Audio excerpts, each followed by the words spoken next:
In the haze of the Pacific sky, a crippled Japanese bomber drifted through the clouds like a wounded bird.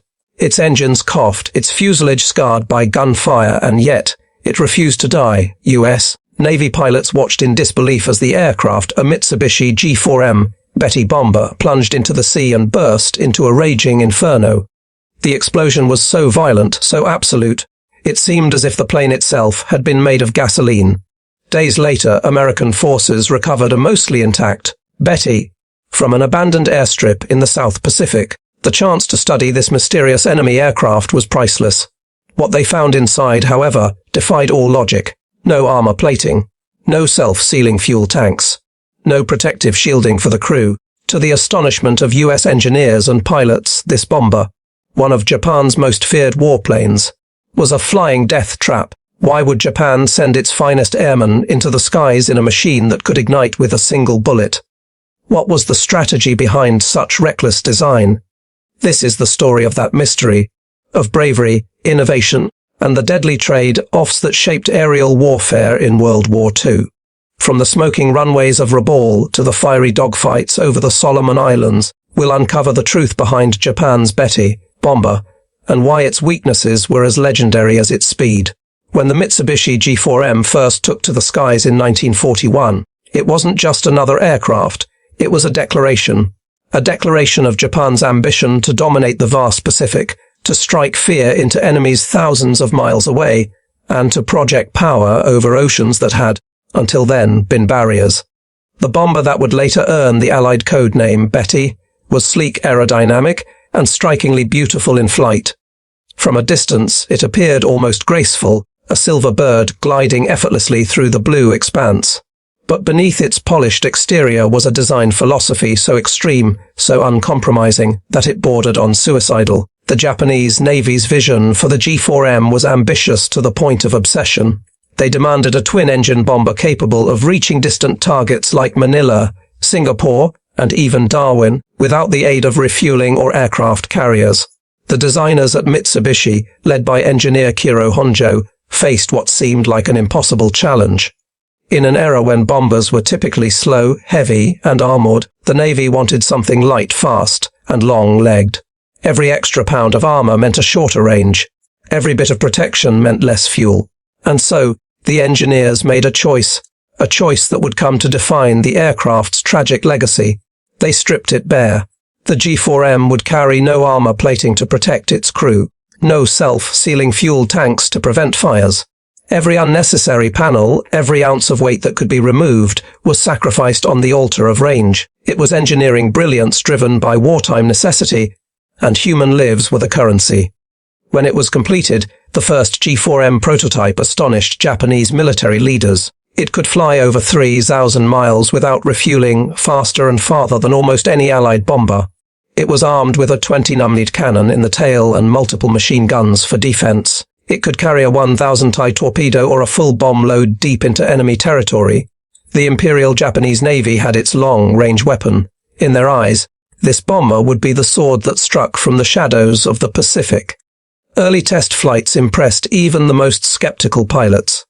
The plane's responsiveness was unmatched, its takeoff smooth, and its cruising efficiency remarkable.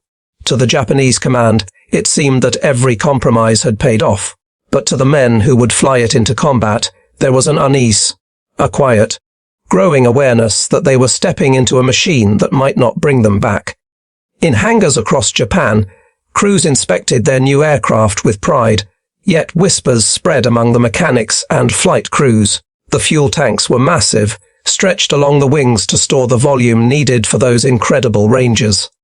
But there was no rubberized coating, no self-sealing material to stop leaks or contain fires. The aluminum skin felt paper thin. It's so light. One mechanic reportedly said, "You could punch a hole through it with a hammer."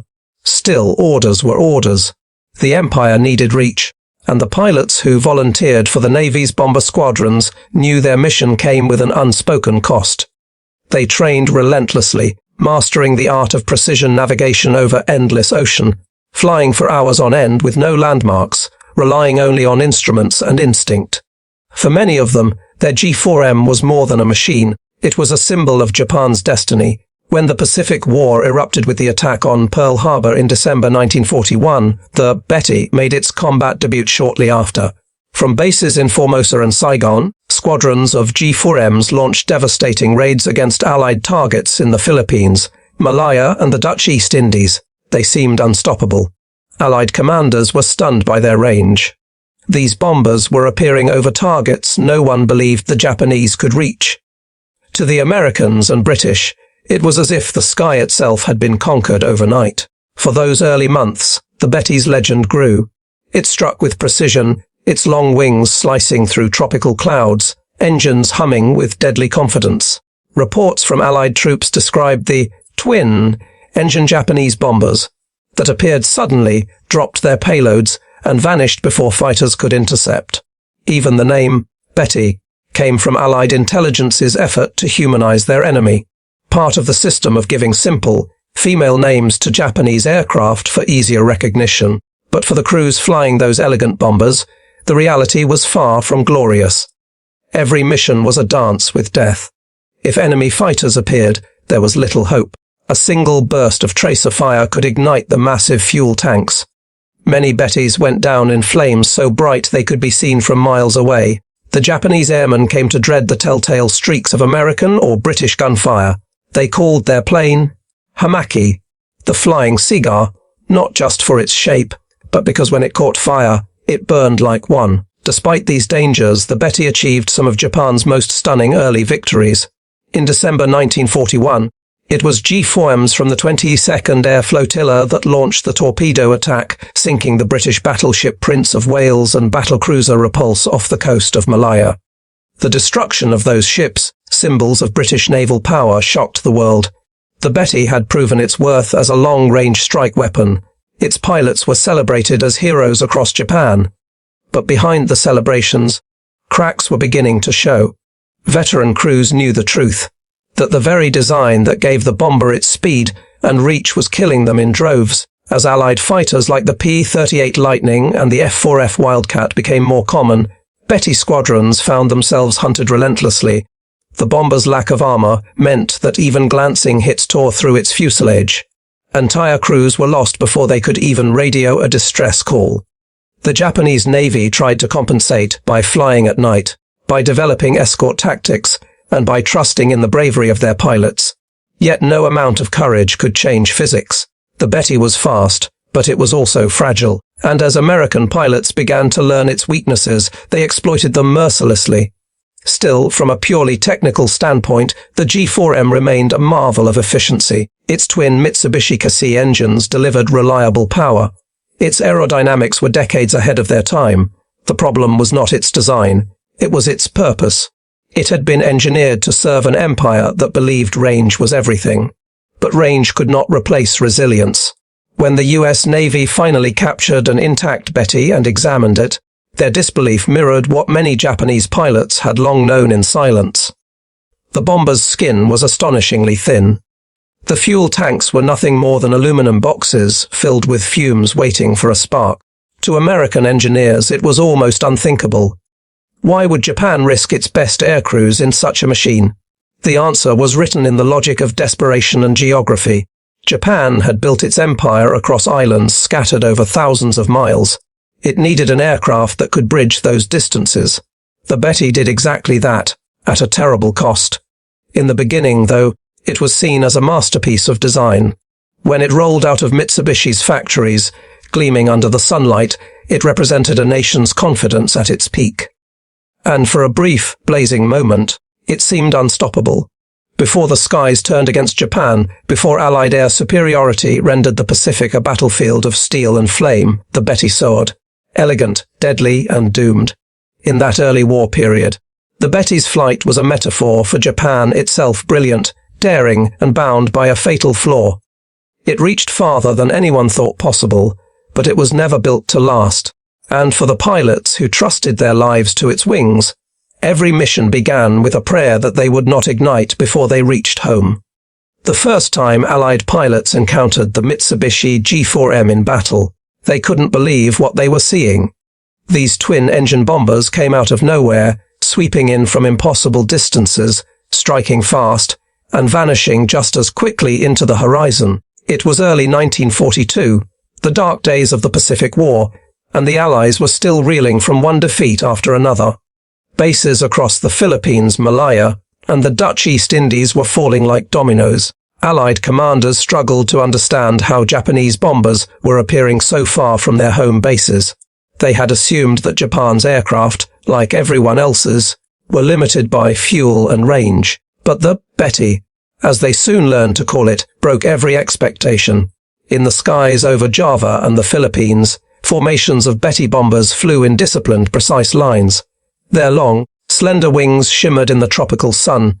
They looked almost fragile, yet they moved with eerie grace. The pilots flying P-40s, Hurricanes, and Buffalo fighters tried to intercept them, but the Bettys were fast, deceptively fast for a bomber of their size.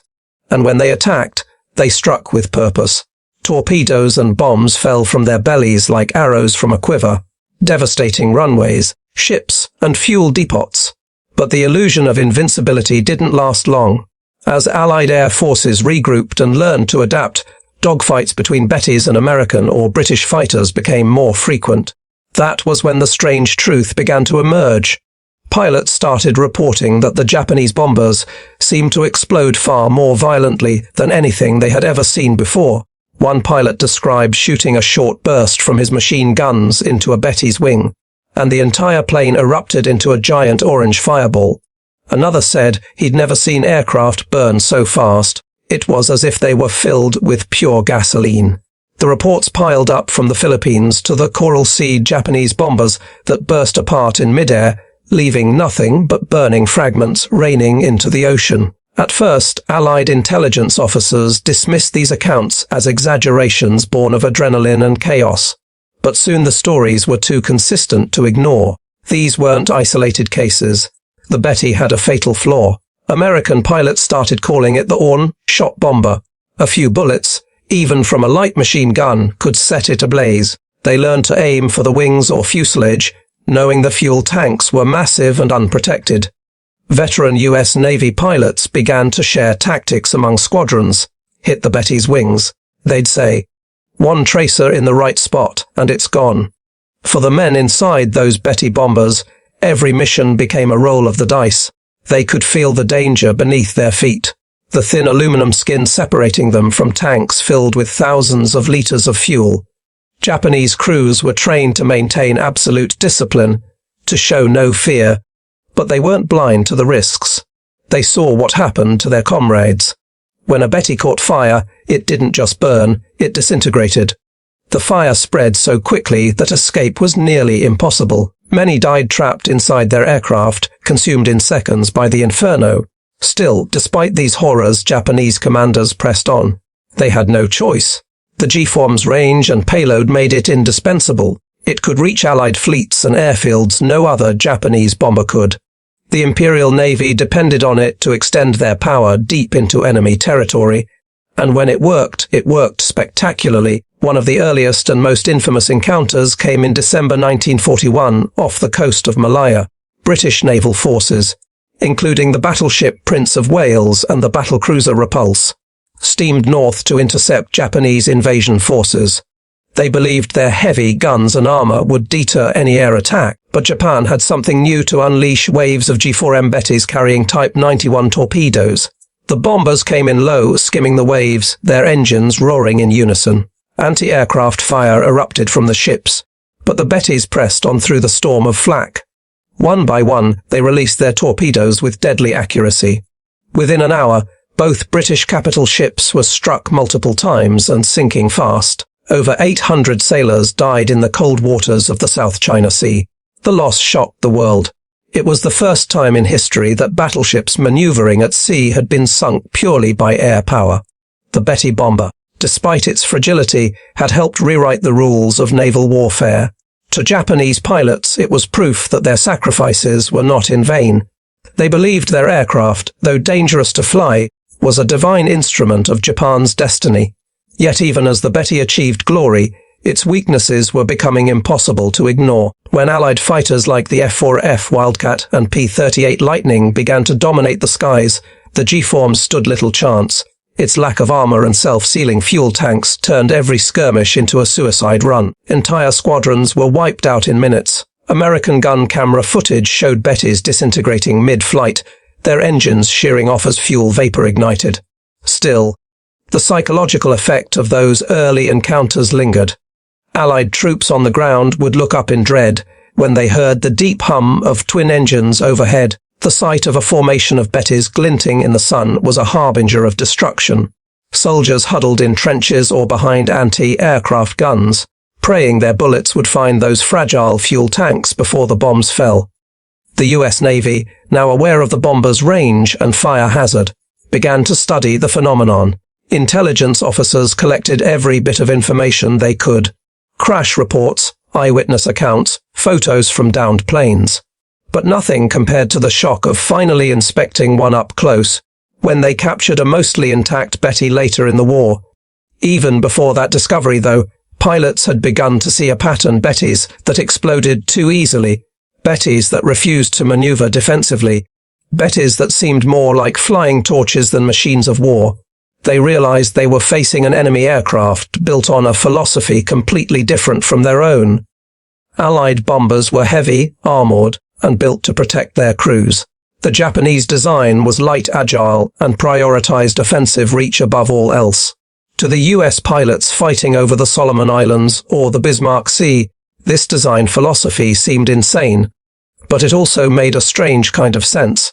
Japan was fighting across one of the largest battlefields in human history. Their empire stretched from Burma to New Guinea, from the Kurils to the Gilberts. To maintain that reach, every aircraft had to travel farther, faster, and with fewer stops.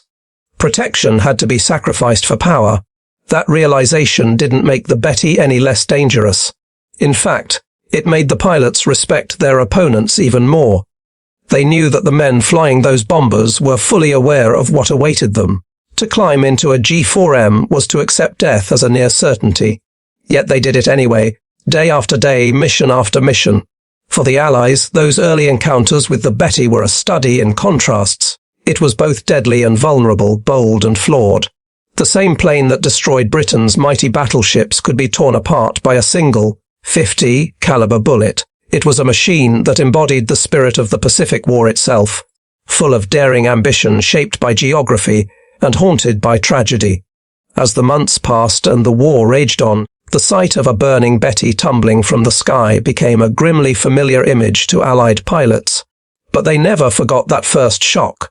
That moment of disbelief when they realized the enemy's bombers were both extraordinary and fragile beyond comprehension. It was a paradox of war, written in fire across the Pacific sky. In 1943, deep in the jungles and coral reefs of the Solomon Islands, a strange discovery would change the way American pilots and engineers understood their enemy. After months of fierce fighting, Allied forces had captured a small Japanese airstrip, a patch of scorched earth littered with twisted metal, abandoned fuel drums, and the wreckage of destroyed aircraft. But among the debris stood one plane that was almost intact, a ghostly survivor of countless air raids and dogfights. Its sleek green fuselage gleamed faintly beneath the tropical sun. Painted across its tail was the emblem of the Imperial Japanese Navy. It was a Mitsubishi G4M, the infamous Betty bomber. Word spread quickly through the camp. A captured Betty, still mostly whole. For US forces, this was a rare prize. Intelligence officers, mechanics, and pilots all converged on the site. The opportunity to examine one of Japan's most feared bombers up close was invaluable. They approached cautiously at first, unsure if the aircraft was booby-trapped or rigged to explode. But once it was declared safe, the Americans began their inspection, and what they found inside would leave them stunned. From the outside, the plane looked sleek, almost elegant. Its lines were aerodynamic and graceful. The long, narrow wings were designed for endurance, tapering smoothly into engines that promised speed and reach. To the untrained eye, it looked modern, even advanced. But as soon as the mechanics began to take panels off and peer inside, disbelief turned to shock. The fuel tanks, massive containers running through the wings, were unprotected. Not a trace of self-sealing material could be found. The aluminum casing was paper, thin, so fragile that one mechanic could dent it with his fist. The Americans checked again. Surely there must be a mistake. By 1943, every US bomber and fighter, P-30As, B-17s, B-25s, had been equipped with self-sealing tanks, a basic necessity to prevent the catastrophic fires that often followed combat damage. But here, in one of Japan's most important bombers, there was nothing. Just bare metal tanks filled with fumes, waiting for a spark. It was as though the Japanese designers had built a flying torch. Inside the fuselage, there was more astonishment. There was no armor plate behind the pilot's seat, no reinforced bulkheads. The cockpit was cramped, with fragile glass windows and a thin metal frame that would shatter under even light gunfire. The defensive guns, though numerous, were poorly positioned, offering little coverage against enemy fighters. To the Americans who had flown in the sturdy, heavily armored B-17s, the difference was night and day. This aircraft looked more like a sports car than a war machine. As they studied it further, US engineers began to realize that the Betty's weaknesses were deliberate. Every missing piece of armor, every ounce of reduced weight, was part of a calculated decision to maximize range. The Japanese had designed this bomber not for survival, but for reach. They had traded protection for endurance. The Betty could travel thousands of miles farther than any Allied bomber of comparable size, but it did so at a terrible cost. Reports of these findings were quickly sent to intelligence centers in Hawaii and Washington. The U.S. Navy's Bureau of Aeronautics received detailed sketches, photos, and analysis. Engineers examined the engine layout, control systems, and bomb bay configuration. They noted the remarkable fuel efficiency and the streamlined shape that gave the Betty its speed. From a technical standpoint, it was ingenious. From a human standpoint, it was suicidal. One pilot who examined the plane later recalled his astonishment. It was beautiful, fast, and deadly. But it was also one of the most dangerous aircraft ever built. I remember thinking, God help the men who flew this thing. To the Americans, the discovery was more than just a technical curiosity. It revealed something deeper about Japan's wartime strategy, a mindset that prioritized reach and offense over the lives of its airmen. The Japanese Navy had gambled on the belief that speed and range would allow their bombers to strike first and avoid combat altogether. If the Betty could hit its target and escape before enemy fighters arrived, then armor and protection wouldn't matter. It was a cold, ruthless logic born of necessity.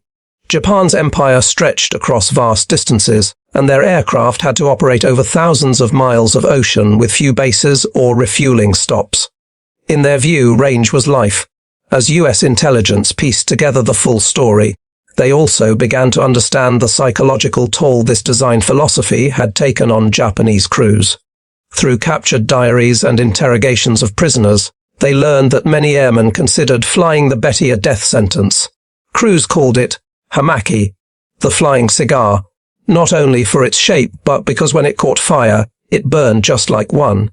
They knew that even a small caliber bullet could ignite the tanks, and yet they flew it anyway. Orders were orders. In the hot jungles of the Pacific, as American mechanics continued to dismantle the captured Betty, they couldn't help but feel a strange mixture of admiration and horror. They marveled at the craftsmanship, the precision of its rivets, the efficiency of its engine design, the smoothness of its aerodynamic surfaces, but the absence of safety features was impossible to ignore. "It's like a race car with wings," one mechanic muttered. Built for speed, not survival, the captured bomber was soon shipped to a base where it could be tested in flight. US pilots, trained to fly enemy aircraft for evaluation, took it into the air under controlled conditions. They were impressed by how responsive and stable it felt. It climbed smoothly, handled turns gracefully, and cruised at remarkable speed for a medium bomber. But even during these tests, the danger was palpable. The pilots treated it with caution, knowing that a small mechanical fault or stray spark could spell disaster. As data came in, analysts compared the Betty to Allied bombers like the B-25 Mitchell and B-26 Marauder. The difference was staggering. The American planes could take heavy damage and still limp home. Pilots often returned with wings shredded and fuselages riddled with bullets. The Betty, on the other hand, could be destroyed by a single lucky hit. It wasn't a matter of poor engineering, it was a matter of design philosophy. Japan had chosen offense over defense, mobility over safety, reach over protection. In military briefings that followed, US commanders began to use the Betty as a case study in enemy vulnerability. Fighter squadrons were trained to exploit its weaknesses. They learned to target the wings where the fuel tanks were located and to attack from angles that minimized exposure to its tail gunner. Soon, Allied pilots were shooting down Bettys in large numbers, turning Japan's once feared long-range bomber into a symbol of futility. But even as American pilots celebrated each fiery victory, there was a lingering sense of respect. The men who flew the Bettys were not fools. They were soldiers doing their duty with courage beyond comprehension. They took off knowing that their aircraft might ignite before reaching home. For them, survival was a miracle. When the inspection of that first captured Betty concluded, US intelligence summarized their findings in a single haunting sentence: a remarkable aircraft, fast, efficient, and fatally flawed. It was a perfect description of both the machine and the war Japan had built around it. In the end, that single captured bomber told the story of an entire nation's wartime mindset. It revealed a tragic equation that to reach farther, Japan had chosen to burn brighter, and in doing so, doomed many of its bravest men to vanish in the flames. For the men who flew the Mitsubishi G4M, Betty, every mission began with a quiet understanding, a private reckoning with mortality. They were not naval. They knew their aircraft was a coffin wrapped in aluminum, a flying torch that could ignite with the touch of a single tracer round. And yet, they climbed aboard with the calm resolve of men who had already made peace with death. The Imperial Japanese Navy demanded absolute loyalty and obedience, but what these airmen gave was more than duty. It was devotion, faith, and fatalism woven into one. From the moment they received their flight orders, the routine became ritual. The crew assembled at dawn on makeshift airfields carved out of jungle or coral, wiping condensation from their instruments, checking ammunition belts, and filling their fuel tanks under the rising Pacific sun. The Betty's engines, two roaring Mitsubishi Kasei radials, coughed to life, and the sound echoed through the humid morning air like the beating of distant war drums. Pilots exchanged glances, brief nods that said everything words could not. If this is our last flight, let's make it count. Inside the fuselage, conditions were brutal. The heat was suffocating, the noise relentless. The aircraft's thin skin offered no insulation from the cold at high altitude or the stifling temperatures at low level. There were no flak vests, no armored seats. Every vibration, every rattle from the engines reminded the crew of the fragility of their craft. The fuel tanks sat just beneath their feet, massive and unprotected. The smell of gasoline was constant, mingling with the scent of oil and sweat. Each man knew that one lucky bullet could ignite the fumes and erase them all in an instant. Many veterans later described the same haunting sensation during combat missions, the awareness of death flying alongside them. When American fighters appeared, their hearts raced, not from fear, but from the eerie calm that came with inevitability. We could see the tracers coming toward us, one surviving crewman recalled. They looked like sparks in the night, and we prayed they would miss the tanks. But if they didn't, we would feel the heat. And there was nothing anyone could do. Japanese propaganda during the early war years celebrated the bravery of the Betty crews. Newspapers called them angels of the Emperor, praising their sacrifice as noble and divine. But the truth was far more tragic. The men who flew these missions were often terrified, though they rarely showed it. They were bound by a code of honor that forbade weakness. The concept of jiri, duty and obligation, was drilled into them from their earliest days of training. To fail the mission was unthinkable. To die in the attempt was glory. In their quiet moments, though, they wrestled with the same human fears as any man.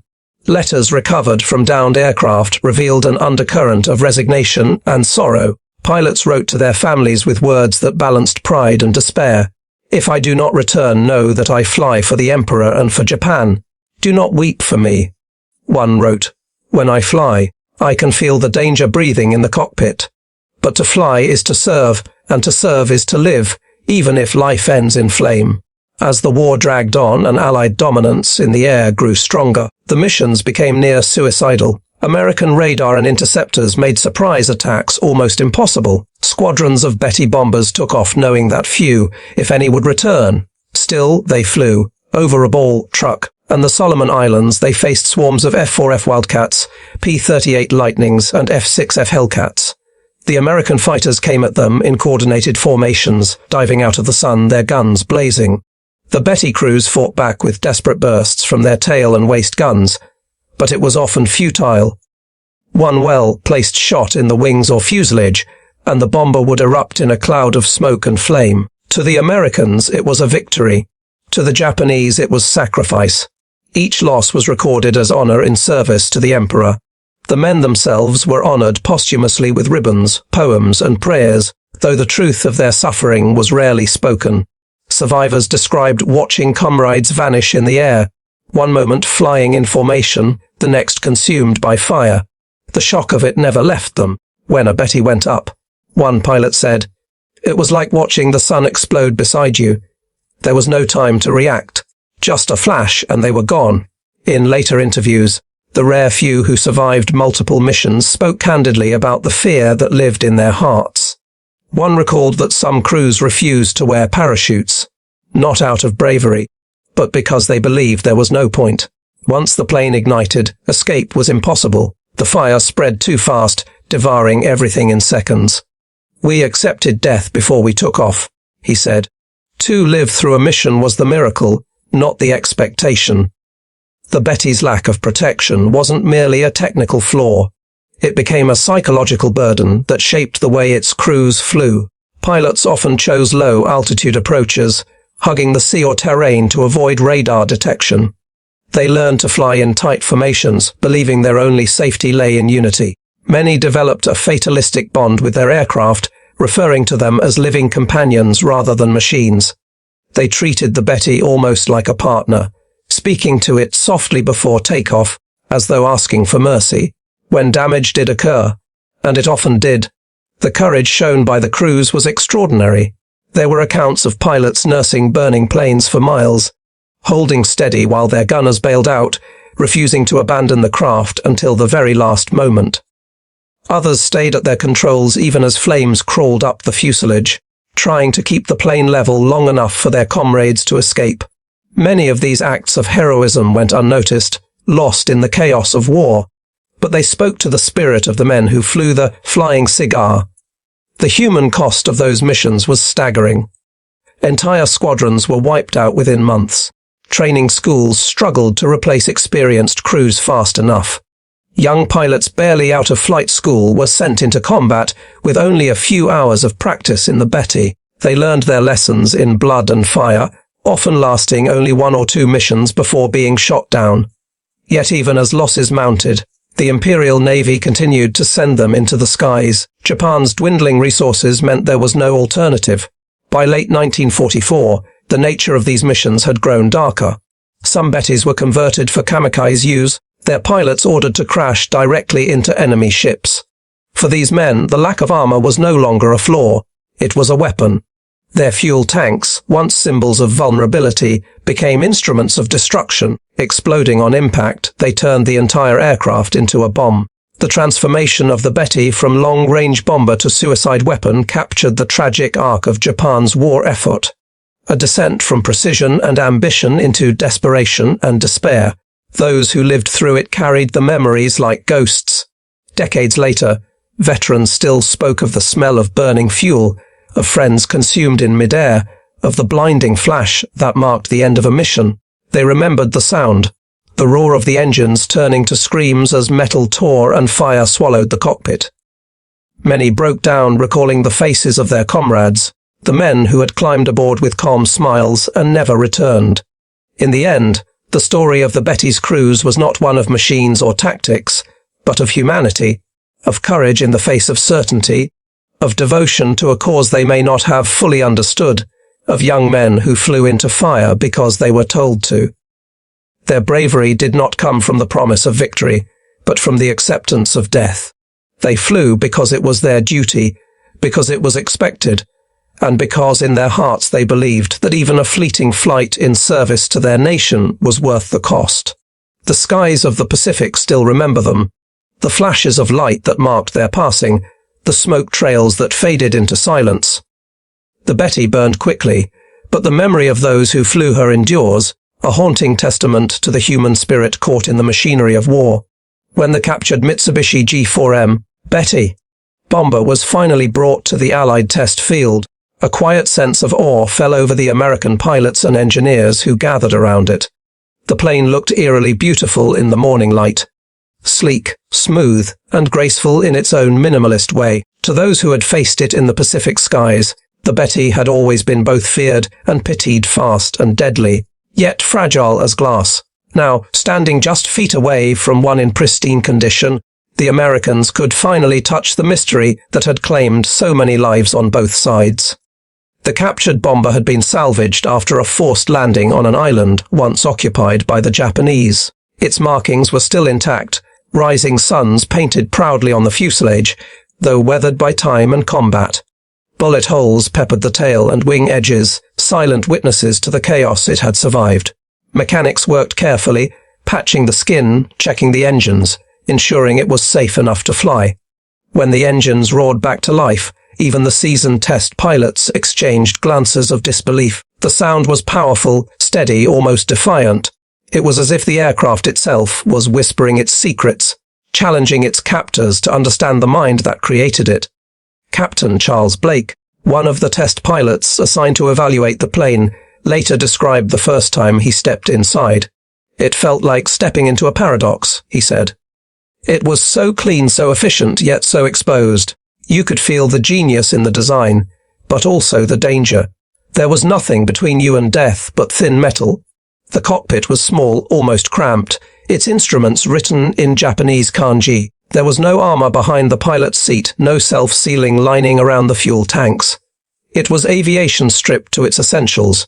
Pure speed, pure range, pure risk. The initial flight tests revealed what Allied intelligence had long suspected. The Betty was a marvel of engineering and a death trap. It could fly farther than most bombers of its class, over 3,000 miles in some cases. It climbed smoothly, responded quickly, and handled beautifully. Its power-to-weight ratio made it one of the most fuel-efficient bombers of the war. But as soon as they simulated enemy fire, the truth became painfully clear. A few hits near the wings, and the entire plane would erupt in flames. The fuel tanks, unarmored and unprotected, turned the aircraft into a flying torch. Engineers and pilots alike were baffled. "It makes no sense," one test officer wrote in his report. "Why would they build something this advanced, this capable, and not protect the very thing that keeps it alive?" But to understand that decision, they had to look deeper, beyond the metal and rivets, into the philosophy of Japanese design and warfare. Japanese aircraft engineers in the 1930s were guided by a brutal arithmetic. Range and speed meant life, weight meant death. The empire's vast stretches of ocean demanded aircraft that could fly incredible distances without refueling. Every extra pound of armor, every self-sealing tank, meant less range, fewer bombs, slower escape. The designers of the Betty, led by Kiro Honjo, believed that the bomber's best protection was its ability to outrun or outclimb the enemy, not endure hits. It was a weapon built for offense, not survival. In the early days of the war, that philosophy worked. During the initial strikes across the Pacific, Betty bombers terrorized Allied outposts with stunning reach. They could strike bases that were thought to be untouchable, appearing suddenly out of nowhere and vanishing just as fast. But as American technology advanced, better radar, faster fighters, heavier armament, the very features that made the Betty exceptional turned into fatal flaws. The lack of protection, once a calculated trade-off, became a sentence of death. For the American pilots examining the captured aircraft, this realization was sobering. They were willing to risk everything for speed.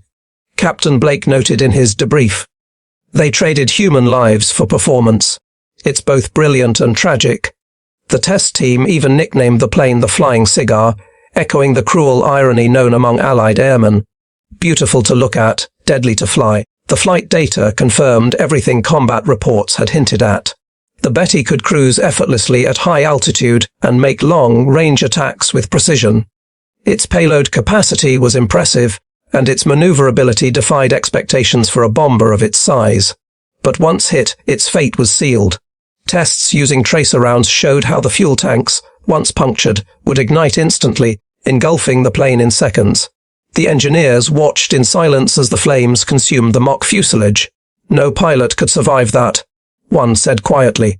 That discovery changed how the Allies viewed Japanese air tactics.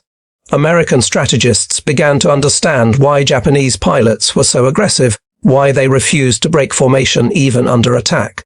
Their aircraft simply couldn't take punishment. Survival depended on offense. To dodge or disengage was to die. It explained the relentless commitment of Japanese formations. They had no other choice. Every mission was an all or nothing gamble. Reports from the examination of the captured Betty were sent across Allied commands. The findings influenced how American pilots engaged Japanese bombers. Instead of wasting ammunition on tail gunners, they aimed directly for the wings and fuselage, targeting the fuel tanks. Within weeks, new training manuals were circulated. One burst in the wing route. That's all it takes. It was cold efficient and devastatingly effective. But not everyone on the test team saw the Betty as merely an enemy machine. Some felt a strange respect for it. And for the men who flew it. You can feel the human hand in this design, Blake said during one interview. Every rivet, every joint. It's purposeful. You can sense that the people who built this were craftsmen. They cared deeply about perfection, even if it cost them everything. He ran his hand along the smooth skin of the fuselage, marveling at its precision. It's a masterpiece built to die young. As word spread about the captured bomber, aviation experts, intelligence officers, and even reporters came to see it. The aircraft became a silent teacher, revealing to its captors not just technical secrets, but something about the psychology of their opponent. To the Japanese, honor outweighed survival. To the Americans, survival was the path to victory. The Betty embodied that cultural divide in metal form, a philosophy of sacrifice made tangible. When the final tests concluded, the engineers gathered for a last inspection. The bomber sat quietly on the tarmac, its engines cooling, the rising sun emblem still visible on its tail. They knew they had learned all they could. Some suggested sending it to a museum, others wanted to dismantle it for further study. In the end, the plane was retired from testing, its frame preserved as a war relic. For a time, it sat forgotten in a hangar, its sleek body covered in dust, as if resting after years of struggle.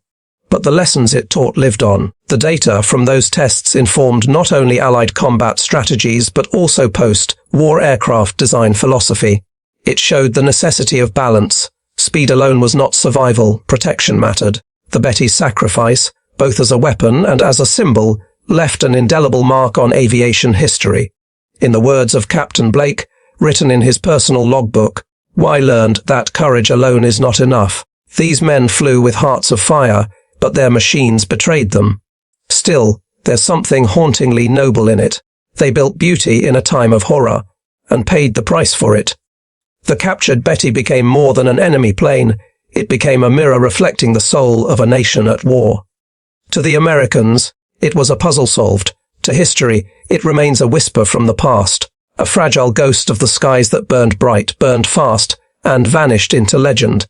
The war eventually ended, but the echoes of the Betty bomber's story didn't fade away. In the decades that followed, the world moved forward. Nations rebuilt, enemies became allies, and the horrors of the Pacific were retold through documentaries, books, and the fading memories of those who had lived it. Yet among historians, pilots, and aviation enthusiasts, the legend of the Mitsubishi G4M refused to die.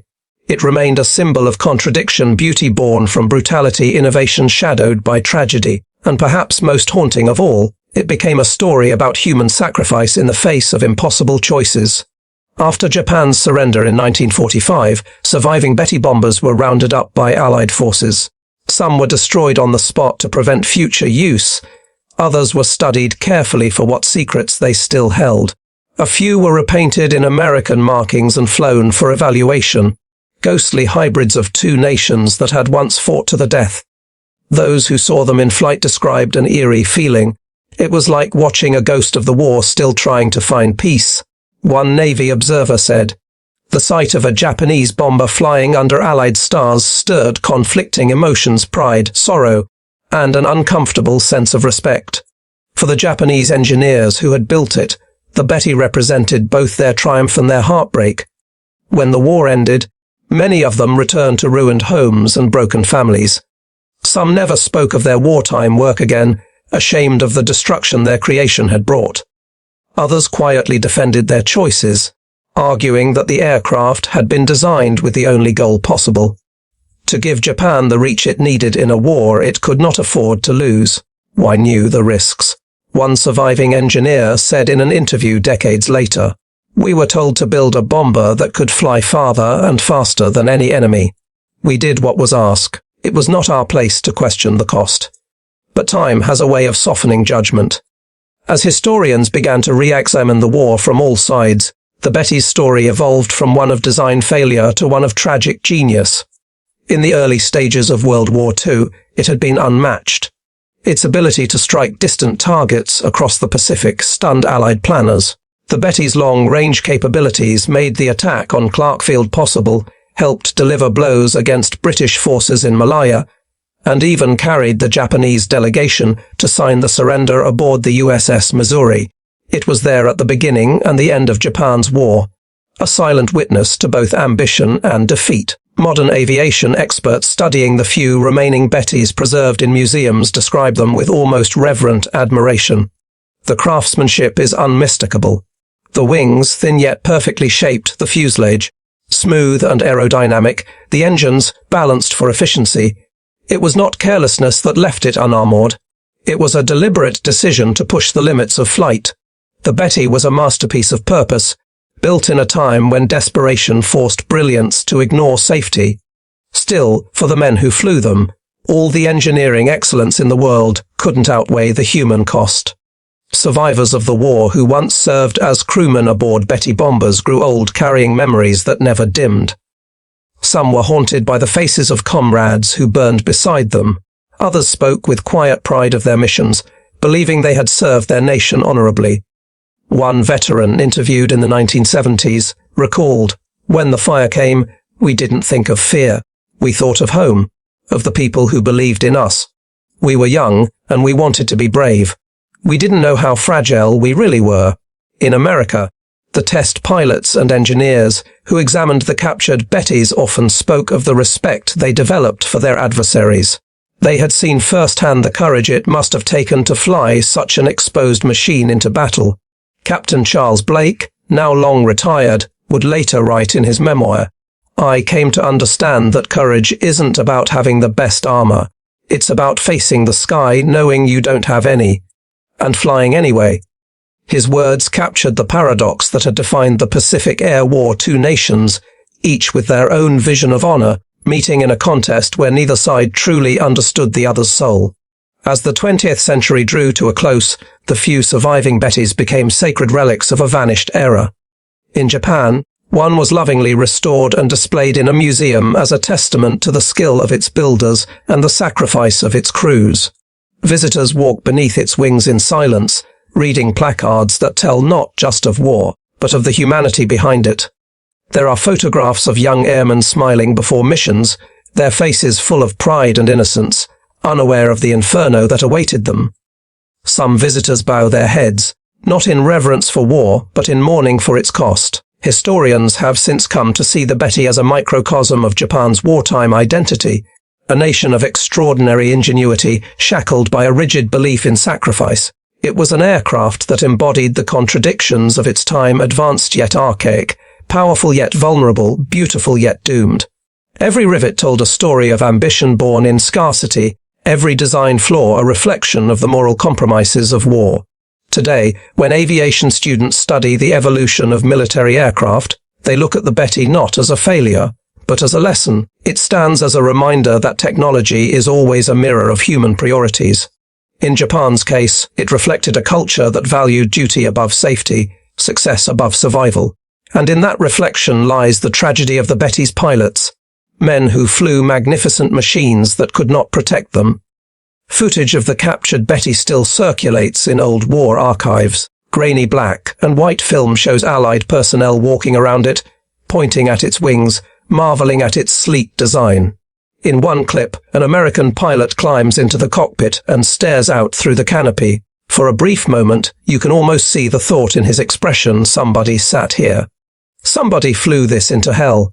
That silent recognition bridges enemies, turning the machine from an artifact of conflict into a symbol of shared humanity. The story of the Betty isn't about victory or defeat. It's about understanding. It's about the men who built, flew, and fought against it, and the lessons they left behind. In its unprotected fuel tanks lies a metaphor for war itself, the pursuit of power so relentless that it forgets to shield the life it depends on. As the sun sets on the rusting wrecks, scattered across forgotten Pacific islands, the Betty's legacy endures in the whisper of the wind through their hollow shells. Those burned-out frames, half buried in the jungle, are monuments not of glory but of remembrance. They remind us that behind every machine of war are human hearts. Some beating with pride, others breaking in silence. The pilots who examined the captured Betty could never have known how deeply its story would resonate decades later. What they discovered wasn't just a piece of enemy technology. It was a glimpse into the soul of a nation and a mirror reflecting the universal truth of war. That courage often burns brightest in the most fragile of vessels. And so the legend of the Betty endures, not as a tale of defeat, but as a haunting echo of endurance, sacrifice, and the fragile beauty of those who dared to fly against the fire. The mystery of the unprotected fuel tanks was never truly about engineering. It was about sacrifice, the willingness of a nation to risk everything for range, for reach, for victory that never came. The flying cigar burned bright and vanished into history's smoke.